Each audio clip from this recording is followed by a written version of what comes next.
students, இன்னைக்கு நம்ம 11th standard maths chapter 10 exercise 10.1 7th questionல second subdivision பார்க்க போறோம்.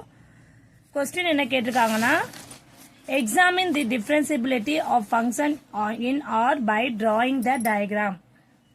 diagramல ஆன்சர் பண்ண சொல்றாங்க. ஓகேவா, அதுக்கு நம்மளுக்கு ரெண்டு சப்டிவிஷன் கொடுத்துருக்காங்க. ஆல்ரெடி ப்ரீவியஸ் வீடியோல ஃபர்ஸ்ட் சப்டிவிஷன் போட்டிருக்கேன் பாருங்க. அதே மெத்தட்ல தான் செகண்ட் சப்டிவிஷன் பார்க்க போறோம், மாடுலஸ் காஸ் எக்ஸ். அப்போ நம்ம முதல்ல இதை நம்ம y equal to f of x equal to modulus cos எக்ஸ்ன்னு எடுத்துக்கலாம். ஓகேவா, இப்போ நம்ம ஃபர்ஸ்ட் ஒரு சின்ன கிராஃப் மாதிரி வரைஞ்சிப்போம். இது வந்து நம்மளுக்கு இங்கே நம்ம என்ன போட்டிருக்கோம், பை வேல்யூ வந்து 0, இங்கே மைனஸ் பையா இருக்கும், அதுக்கும் 0 தான் வரும். இங்கே வந்து நம்மளுக்கு என்ன இருக்கும், இந்த கிளாக் வைஸாக பார்க்கும்போது இங்கே -3π/2 -π/2 அப்படியே இந்த சைடு மூவ் ஆகும்போது 0 இருக்கும். அது வந்து நான் மைனஸ் பைன்னு சொல்லியிருக்கேன். அது அப்படியே மூவ் ஆகும்போது இங்கே என்ன ஆகும், நம்மளுக்கு இந்த சைடில் இது மூவ் ஆகும்போது இங்கே நம்மளுக்கு +π/2 ஆகும். அதே மாதிரி 3π/2 ஆகும். இது 0 ஆயிடும். இங்க வந்து 1, சாரி இங்க வந்து 1ன்னு வரும். ஓகேவா, π ஈக்குவல் டு, ஏன்னா cos 0 ஈக்குவல் டு இங்க என்ன வேல்யூ நம்மளுக்கு 1, cos 0 ஈக்குவல் டு நம்மளுக்கு என்ன வேல்யூவா இருக்கும் 1. அப்ப இங்க நீங்க 1ன்னு எடுத்துக்கணும். இங்க π/2 வேல்யூ என்னவா இருக்கும் 0. ஓகேவா, cos x sin xக்கு அப்படியே ஆப்போசிட், அவ்வளவுதான், வேற எதுவுமே இல்லை. ஓகேவா, அதாவது cos 0 சப்ஸ்டியூட் பண்ணும்போது அந்த வேல்யூ நம்மளுக்கு 1 ஆகும். cos π உடைய வேல்யூ -1, cos π/2 வேல்யூ என்ன 0, cos 3π/2 வேல்யூ 0 ஆயிடும். ஓகேவா, இப்போ நம்ம x value f of x வேல்யூன்னு எடுத்துக்கலாம். ஃபர்ஸ்ட் என்ன, -2π -3π/2 -π -π/2 0 π/2 π 3π/2 2π. ஓகேவா, இப்போ இந்த வேல்யூ எல்லாம் நம்ம f ஆஃப் xல சப்ஸ்டிட்யூட் பண்ண போறோம். f ஆஃப் x வேல்யூ என்ன, cos x, cos modulus of cos x. ஓகேவா, இப்போ நம்ம வேல்யூ சப்ஸ்டிட்யூட் பண்ணும்போது நம்மளுக்கு என்னவா இருக்கும், நம்மளுக்கு இப்போ இங்கே நீங்க இந்த இடத்துல வந்து cos -2π சப்ஸ்டிட்யூட் பண்ண போறோம். cos 2π வேல்யூ என்ன சொல்லியிருக்கேன் நானு, cos 2π வேல்யூ வந்து நம்மளுக்கு 1ன்னு தெரியும். அது வந்து 1 தான், அந்த வேல்யூ நம்மளுக்கு 1. -3π/2 வந்து நம்மளுக்கு டைரக்டா போட்டு 0, -π வந்து 1, நெக்ஸ்ட் 0, நெக்ஸ்ட் 1 cos 0, அப்புறம் cos π/2 என்ன சொல்லியிருக்கேன் நானு 0. cos π வேல்யூ என்ன இருக்கு சொல்லியிருக்கேன் நானு -1. -1 மாடுலஸ் பண்ணும்போது நம்மளுக்கு அது +1 ஆயிடும். நெக்ஸ்ட் cos 3π/2 ஆகும் 0, cos 2π வந்து நம்மளுக்கு 1. இதை மாடுலஸ் பண்ணும்போது நான் டைரக்டாவே போட்டு ஒன்றுத்துக்கு மட்டும் போட்டு காமிச்சிருக்கேன். ஓகேவா, இதை வச்சு நம்ம நம்பர் லைன் டிரா பண்ணுவோம்.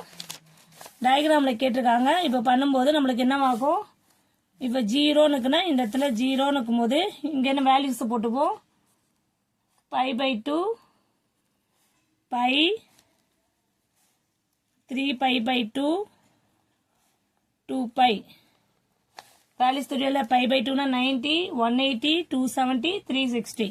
அதே மாதிரி இந்த இடத்துல என்ன பண்ணும், இது அப்படியே நெகட்டிவ் வேல்யூஸ், -π/2 -π -3π/2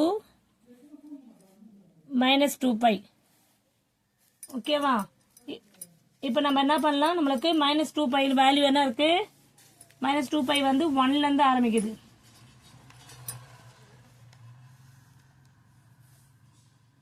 -2π இருந்து -π,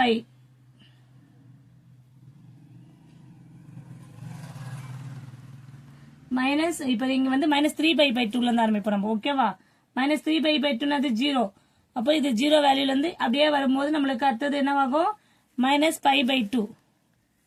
ஓகே, π/2ல இருந்து திருப்பி நம்மளுக்கு என்னவா இருக்கும், நம்மளுக்கு நெக்ஸ்ட்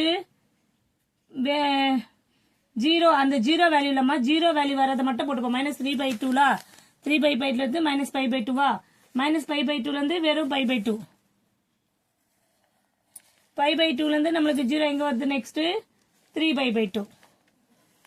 ஓகே, இந்த மாதிரி கிளியரா போட்டுப்போம். அதாவது இங்கெல்லாம் இதுல வந்து 1 இருக்கும், ஆனா இங்கெல்லாம் வந்து நம்மளுக்கு என்னவா இருக்கும், 0வா இருக்கும். ஓகேவா? இங்க பாருங்கம்மா, நம்ம 0 வேல்யூக்கு மட்டும் டயக்ராம் போடுறோம். 0 வர வேல்யூக்கு மட்டும் -3/2 இருந்து -5/2, -5/2 இருந்து +5/2, +5/2 இருந்து 3/2. கிளியர்மா? இப்போ இது மாதிரி வந்தாச்சு. இப்போ நம்மளுக்கு ஆல்ரெடி வேல்யூஸ் தெரியும். இப்போ இந்த லைன்ஸ் பார்க்கும்போது நம்மளுக்கு எப்படி தெரியுதுன்னா வெர்டிக்கல் லைனா இருக்கு. ஓகே, இது வந்து இப்படி மூவ் ஆகிட்டு போயிட்டே இருக்கும். இப்போ நெக்ஸ்ட் பாருங்க, இதெல்லாம் பார்க்கும்போது நம்மளுக்கு வெர்டிக்கல் டேஞ்சென்டா இருக்கு. வெர்டிக்கல் டேஞ்சென்ட்னாலே நம்மளால டிஃபரன்ஸே பண்ண முடியாது. இது வந்து இப்படி இருக்கும். ஓகேவா? இது கிடையாதுமா, இது மட்டும்தான். ஓகேவா? அப்போ நம்ம 0 வேல்யூ வரைக்கும் ஜாயின் பண்ணும்போது இது மாதிரி வெர்டிக்கல் டேஞ்சென்டா கிடைக்குது. வெர்டிக்கல் டேஞ்சென்ட் ஆர் பெர்பெண்டிகுலரா பார்க்கும்போது இது பார்க்கறது நம்மளுக்கு பெர்பெண்டிகுலரா தெரியுதா? அந்த மாதிரி பெர்பெண்டிகுலர் லைனாவோ இல்ல ஷார்ப் எட்ஜ், இதை பார்க்கும்போது ஷார்ப் எட்ஜ்னு சொல்லலாம், இல்ல கஸ்ப்னு சொல்லலாம், CUSPS. அந்த மாதிரிலாம் இருந்ததுன்னா கண்டிப்பா அதை டிஃபரன்ஸே பண்ண முடியாது. அப்போ f of x equal to modulus cos x is not differentiable at x equal to plus or minus pi/2, plus or minus 3pi/2, etc. ஏன்னா pi/2, 3pi/2 அதுதான் வருது. அங்க சைனுக்கு வேற மாதிரி வேல்யூ வரும், இங்க காசுக்கு வேற வேல்யூ வருது. Since there exists vertical tangent